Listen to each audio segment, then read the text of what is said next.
Vamos continuar o nosso programa aqui hoje, o tema pornografia e o impacto na vida do casal. Agora vamos fazer o seguinte, eu tenho aqui algumas perguntinhas básicas que eu vou jogar agora, só para alguém identificar se já está nesse caminho que eu chamo de caminho de trevas da pornografia. Vamos ver se você identifica diante de algumas das perguntas. Vamos à primeira pergunta, que é a seguinte, veja bem se isso tem a ver com você. Porque muitas vezes a gente diz, mas não é comigo, será que não? Joga aí na tela a primeira perguntinha, que tem a ver com essa identificação. Será que você já está no caminho do vício?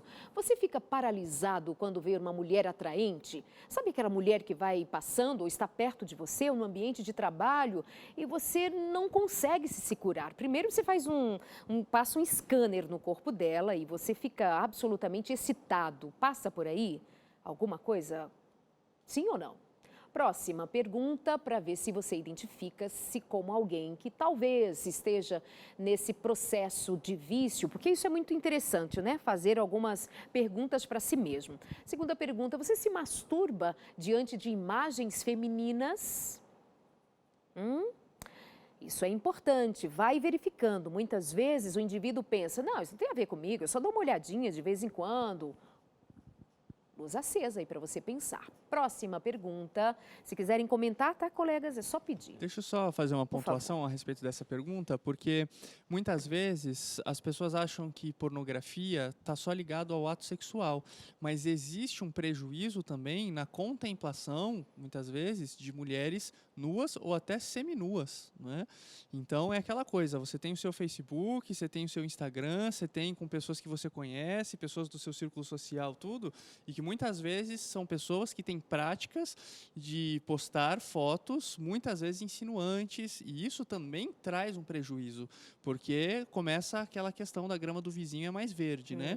E aí você também começa as comparações a respeito do seu cônjuge e tudo mais. Então, acho que vale a gente pontuar, porque por mais que nós estejamos falando de um vício ligado à pornografia, que está muito focado ali no ato sexual em si, mas existe também a contemplação dessa questão erótica e não necessariamente estímulos, né? pornográfica, né? Algo ligado ao erotismo, mas não necessariamente ao ato sexual. É por isso que a ênfase da Bíblia é na pureza sexual, que é muito maior do que a questão da virgindade ou de qualquer outro tipo de contato sexual. A Bíblia não, em momento algum você vai ver a Bíblia pedindo que você seja virgem, por exemplo. A Bíblia pede que você seja puro. E pureza sexual tem mais a ver com o que está dentro da cabeça do que com o que o meu corpo faz. Verdade. Próxima pergunta. Você considera sua esposa inferior sexualmente? Será que você já não encontra na sua mulher fonte de prazer sexual?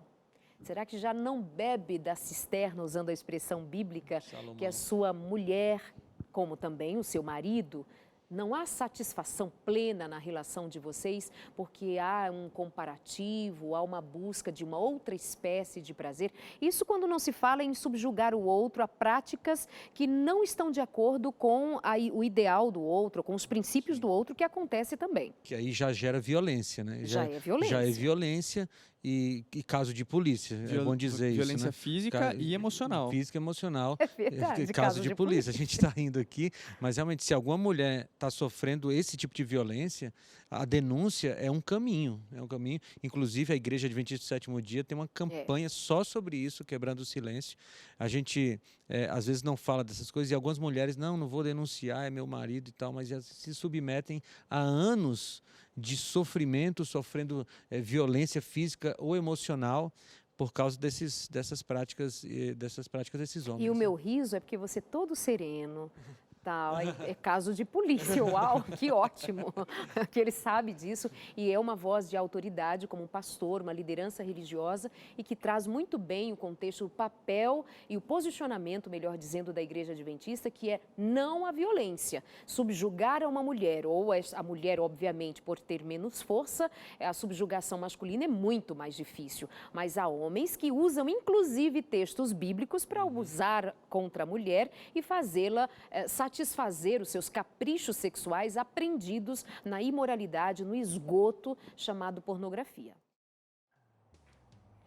A cada semana, um programa novo, um consultório feito com muito carinho para você. E para assistir o programa completo, eu te convido, vai no ntplay.com. Por lá, a gente se encontra também.